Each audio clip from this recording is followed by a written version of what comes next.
На 30 септември секој граѓанин на Република Македонија е должен да ја преземе одговорноста во своји раце. Премиерот Зоран Заев, поддржан од целиот владин кабинет, упати јасна порака до граѓаните на денот на референдумот да излезат и да одлучат за својата и за иднината на државата. Заев ги повика македонските граѓани да не дозволат никој да ги злоупотреби или пак да им го одзеде правото на глас. Без разлика дали се за или против, граѓаните треба да излезат и да учествуваат на референдумот, истакна Заев.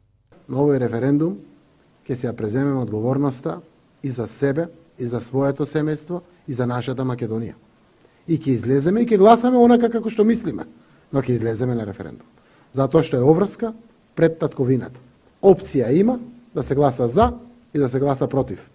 Но опција дали да излеземе или не, нема.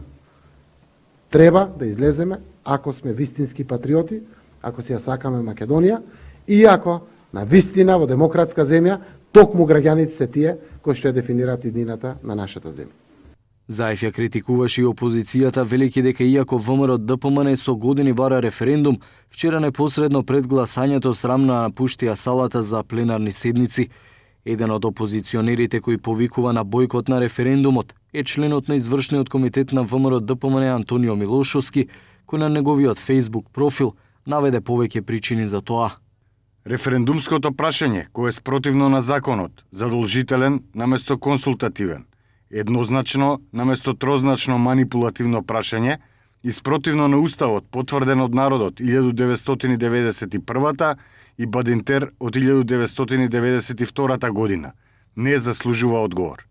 Но ова што го зборува Милошовски сега кога е во опозиција не беше случај додека неговата партија беше на власт, а тој како министер за надворешни преговараше за името, што можеше да се потврди и од бомбите кои ги објави Заев. Ако јас имам два избори, едната да биде Горна Република Македонија или на англиски Upper Republic of Macedonia и втората да биде Independent Republic of Macedonia во заграда Upper, јас како македонец, гледано вака долгорочно, би одел на втората. Заграда Вардар? Или во заграда Вардар, да. Краткорочно, кога ќе им го понудиме тоа на луѓето на референдум, те речат, добро е, па вие за една референца правите муабет, шо е сега ова кој Обединети нации 5-6 додавки, придавки, посложено ќе испадне од привременава што имаме сега. Ама ако се гледа долгорочно напред во 5 или 10 години, заградата си отпаѓа и се останува тоа што ќе биде, независна или суверена или нешто слично. На бојкот на референдумот закажан за 30 септември повика и обединетата македонска диаспора од САД, предводена од Мето Коловски, откаде вела дека вака формулираното прашање е неприфатливо поради манипулативниот карактер.